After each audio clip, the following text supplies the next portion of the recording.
Used to have a nice office down here in the Wrigley building. Ooh. Had a $500 a day heroin habit, drinking a gallon of vodka a day. You know, I'm the guy that struggled with addiction my whole life. And then December 16th of 2010, I overdosed while driving, hit 2 cars, and put 4 people in the hospital, one being a 9-month-old baby. You know, I could have killed them. October 30th of 2012, Judge Wattis at 26 in California sentenced me to 7 years in the Illinois Department of Corrections. When I walked into prison the second time, I weighed 158 pounds. I'm 6'1". Today I'm about 205. I was skin and bones. I was walking deaf. In that cell, I defecated and vomited myself for 2 weeks straight. I did not sleep a wink for 30 days. And that's why I looked up and I said, God, higher power, whatever's up there, please take away this obsession and compulsion to use. And I swear I'll turn my will and life over to you. And please let me get into Sheridan Correctional Center. And the next day I was transferred to Sheridan. In Illinois, there's 28 prisons. There's 2 drug treatment programs. So at Sheridan, and what else they run down at Cook County Jail, and part of it's called the West Care Drug Treatment Program. And West Care is what they call a therapeutic community. It's a very structured environment. And I needed that structure. And how you had to wear these baby blue Smurf jump outfits until you could memorize this poem, until we're here because there's no refuge finally from ourselves.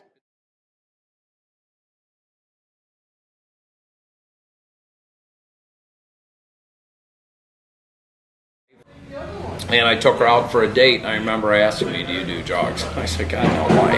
And she said, well, I've got a 3-year-old son by the name of Nicholas, who is a deadbeat father, who's a drug addict, and I want nothing to do with the drug addict. And I said, well, I don't do drugs. And she went home to Naperville, went to Chicago, and bought a 1/4 ounce cocaine. Everything that came out of my mouth was a lie. And next, I adopted Nick. Flip side, I'll be the first one to admit I helped kill my own son. You know, when I caught that second case in 2010, about 3 months into fighting it, I was really dope sick. And when you don't have opiates, you're profusely sick. And I was taking a hot bath, and Nick came in the bathroom. He said, what's wrong, Pop? So he said, what do you think, you idiot? I'm dope sick. And he said, not anymore. And he threw 2 bags of heroin on the counter. So I got out of the bathtub, and I did them. And I went in his room, and I said, what the hell are you doing?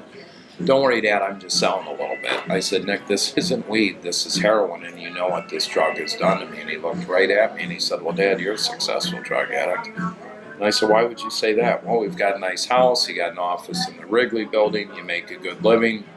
Nick thought because I functioned, I was successful. 3 months later, we're doing heroin together.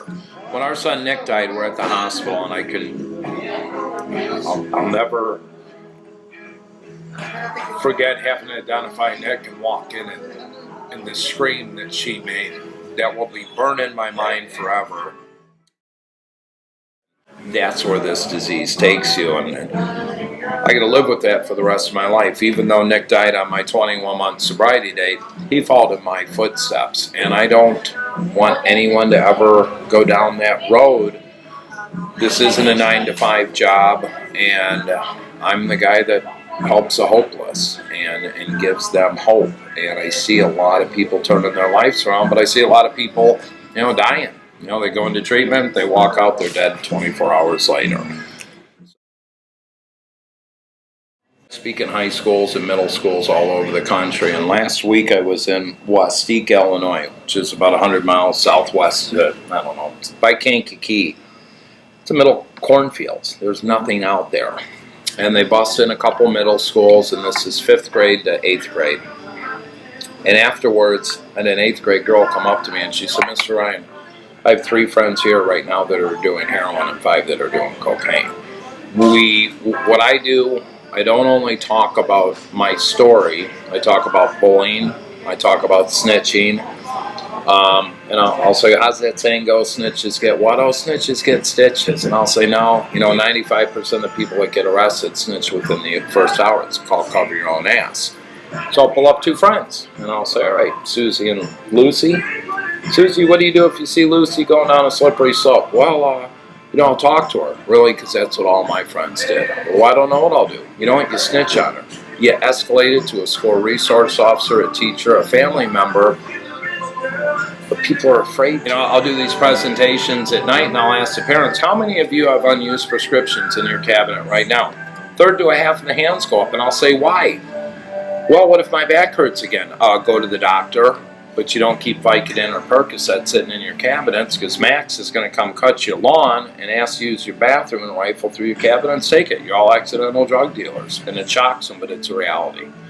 You know, we need to talk more about it. You know, not 2 little minute blip on the news at the State of the Union address with Barack Obama. It was his second comment, but it was a 30-second comment, and that was it. So much more needs to be done. And a lot more are going to die before it happens. I've started the second program in the country where an opiate addict can walk into a police station and ask for help. In Dixon, Illinois, we've put over 225 people into treatment in 2+ years, and we've got 80 other police stations in Illinois doing this now. So I brought the first 90-day treatment program to Illinois. Originally started in Gloucester, Massachusetts. It's called the Perry program, and Danny Langlos, the chief of police in Dixon, called me up and he said, hey, I heard about you, I heard about this program. So we met, and I flew him down to Florida.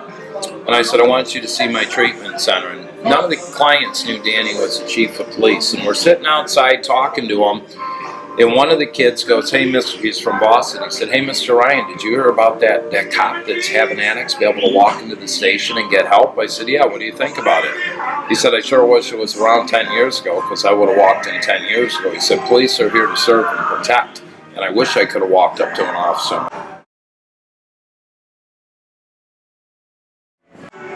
We're in a big problem here. There's not enough beds for treatment. Most people don't have good insurance. And when someone says, I want help, you got a 24 to 36 hour window to get them help. And if we can't, they're dead in the water. They'll go back to using. You know, most people that struggle with opiate addiction are going to die. 95% of people will never get clean and sober. They'll die, or they'll end up in prison, but the ones that do choose to get into recovery have a great shot at turning their life around. You know, I've overdosed 8 times, I've been clinically dead 3. Statistically, I should not be here. I should be back in prison, or I should be dead. When I say heroin addict, or even drug addict, to most people, they think the homeless person on the corner. When the average heroin addict today, or opiate addict, is a 22-year-old white middle-class female and a 23-year-old white middle-class male. It's not the homeless person, and a lot of people are starting with the prescription pain pills. But nobody chooses to be a drug addict. I hope that this epidemic isn't an epidemic in 10 years, but the way things are going, it's going to get a lot worse. I mean, when I started doing this 3.5 years ago, 119 people a day were dying, then 129, now it's 144, but a lot of the places, if it's heroin and, say, Xanax, it's an accidental drug overdose. If you're over 65, most of it's natural causes. There's a huge wave of people over 50 dying from opiates now, so I think our numbers are skewed. I'd like to see them drop. I'd like to see us not incarcerating people and scarring a 20-year-old and 18-year-old kid that got caught 5 bags of heroin with a class 4 felony. Because all those things they dreamed about in life will never happen. It's very difficult to get a career with a felony on your background.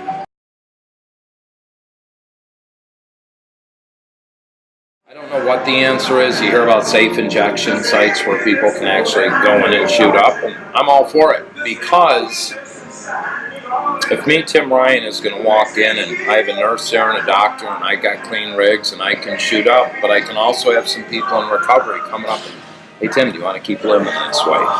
And you need to meet people where they're at. My mission is to try to get people to an abstinence-based lifestyle, but it might take some people some time to get there. And if we can reduce the spread of AIDS, Hep C, overdoses, not incarcerate, and get people, you know, if we look to Portugal, which has decriminalized everything, and all the money they took to lock people up, they've now given people jobs and long-term treatment. That's what people need. They need connection.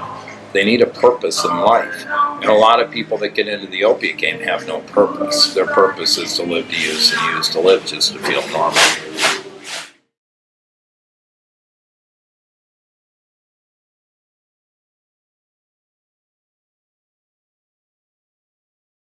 If you got a heartbeat, you definitely got hope.